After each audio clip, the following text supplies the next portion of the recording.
Josh. Hey guys, my name is Josh Sivel. I'm entrepreneurship and marketing major, and I've never been outside the US. I've only been down to Florida, and I don't plan on going anywhere. And fun fact about me, I don't got anything. That's all you gotta know.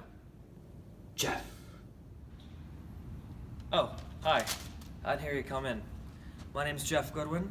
I'm a marketing major, currently a journalism minor. Ironically enough, I used to have a minor in international studies, but I dropped it.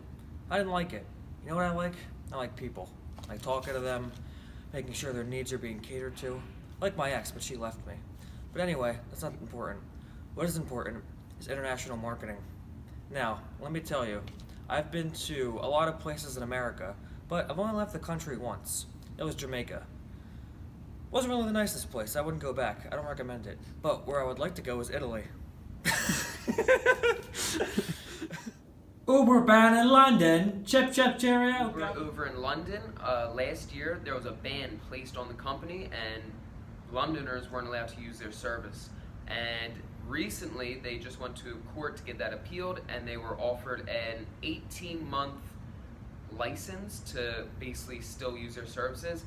And this is contingent upon if they are being held more accountable, work more with the police, because recently, and it's in the US as well, they've been going through a lot of sexual harassment claims and lots of different things that's getting them in trouble in the US. And it really got them in trouble in London, which is why they got banned. But now, in these next 18 months, if they can prove that they're an accountable company and they're doing the right thing, they'll be able to start operating in London. And as of right now, they're about halfway through that license. We're about 9 months into it. Yeah, this event comes from a news article that I read about June 2018, so it has been going on for a few months. And all of these changes are due to the company acquiring a new CEO, Derek Kozoahi. And this person is making sure that the company reflects a new sort of reform and is contingent, as he said, on the new changes. The changes that we were talking about include being more accountable with its connections with the police. It wants to make sure that the drivers are more accountable. So it's basically creating a more tight network with the company with regards to the international market. And what makes this story so important, why we thought we wanted to make this our big thing to talk about, is it really shows how companies are kind of bending over to the new reflective demand of the international market. One company operations in one country is not going to be the same way it operates in another.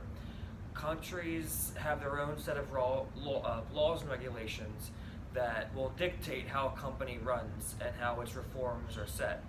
It's really sort of a microcosm of how one pool in like the whole ocean of different companies, people are starting to realize that the consumers really do have a bigger say than they ever have before. Social media and stuff. If you have a bad experience with Uber, you're going to be tweeting about it. People are going to know about it. It's really created a new sense of accountability that now governments have to reflect on too.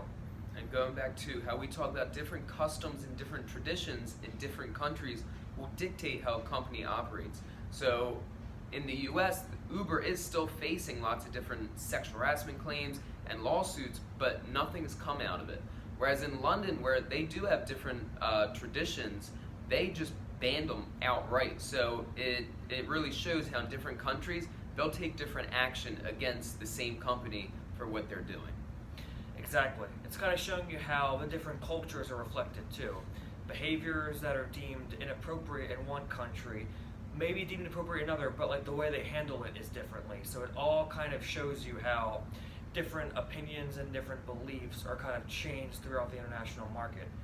It's going to be an interesting development to see how this plays out over the next few months. Absolutely. And maybe we'll start to see these similar reforms happen here in America.